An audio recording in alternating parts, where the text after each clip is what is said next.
नूरजहां ड्रामे की आने वाली एपिसोड्स में आप देखेंगे महा तो इस बात का फैसला कर लेती है कि वो अब किसी हाल में भी सुम्बुल को उस घर में बर्दाश्त नहीं कर सकती। इसीलिए वो सफीर से कहती है कि वो अपनी माँ से इस बारे में बात करे। सफीर भी आखिरकार महा की बातों से तंग आकर इस बारे में नूरजहां से कहता है। महा चाहती है कि सुम्बुल को मैं अपनी जिंदगी से निकाल दूं। इस बारे में मैंने उसे बताने की कोशिश की कि वो कहाँ जाएगी, उसका हमारे अलावा इस दुनिया में कोई भी नहीं, लेकिन उसे लगता है कि कहीं न कहीं हम उसके साथ ज्यादती कर रहे हैं। तो नूरजहां हैरानगी से सफीर से कहती है, हमने कौन सी उसके साथ ज्यादती कर दी, उल्टा वो तुम्हारे बच्चे और महा का किस कदर ख्याल रखती है। महा को मेरा शुक्रगुजार होने के बजाय हम पर ही ये इल्जाम लगा रही है कि हम सब उसके साथ ज्यादती कर रहे हैं। रुमा मेरी बात समझने की कोशिश करें। उसका कहने का मतलब कुछ और था। वो चाहती है कि जब मैं सुम्बुल को आजाद कर दूंगा वो इस घर से भी बेहतर जिंदगी गुजार सकती है। सफीर जाके महा को बता दूं कि मैं सुम्बुल को इस घर से नहीं निकालूंगी, वो हमेशा के लिए इस घर में तुम्हारे बच्चे की देखभाल के लिए हमेशा इस घर में रहेगी। नूरजहां को इस बात का अंदाजा हो गया है कि महा की अगर उन्होंने ये शर्त मान ली वो हमेशा के लिए सफीर को अपनी मुट्ठी में कर लेगी। और नूरजहां कैसे ये बर्दाश्त कर सकती हैं कि उनका बेटा उनसे दूर होता जाए। फिर भी काफी ज्यादा हैरान रह जाता है कि नूर माँ इस बात के लिए रजामंद नहीं हो रही और दूसरी तरफ महा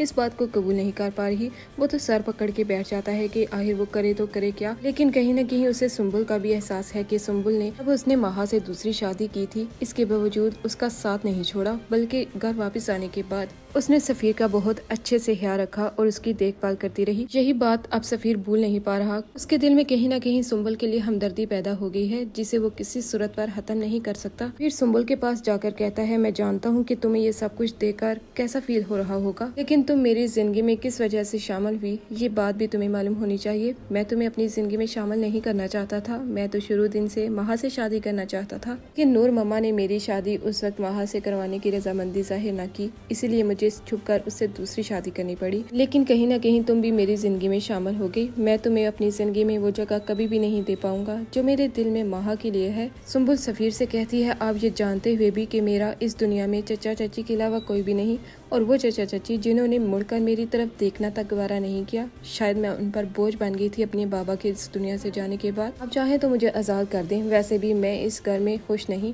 इस घर में मेरा दम घुटता है और जहाँ मुझे इस घर में लेकर आई वो ख्वाब दिखाए जो कभी भी पूरे नहीं हो सकते थे। मैं तो बहुत खुश थी तुम्हारी जिंदगी का हिस्सा बनने के बाद, लेकिन मुझे अंदाजा नहीं था कि तुम भी तमाम मर्दों की तरह खुद घर से निकलोगे। कहने के बाद सुम्बुल वहाँ से रोते हुए चली जाती है। सफीर काफी ज्यादा परेशान हो जाता है सुम्बुल की बातें सुनने के बाद, लेकिन अब सुम्बुल को भी अंदाजा हो गया है कि नूरजहां कभी भी नहीं बदलेंगे। वो उसे उस घर में नुकरानी की हैसियत से रखना चाहती हैं, इसीलिए वो नूरजहां के सामने स्टैंड लेना शुरू कर देती है। और नूरजहां इस बात को कबूल नहीं कर पाती कि एक मुलाजिम की बेटी उनके सामने खड़े होकर इस तरह की बात करने की जुर्रत भी कैसे कर सकती है। आने वाली एपिसोड्स काफी ज्यादा इंटरेस्टिंग होने जा रही हैं।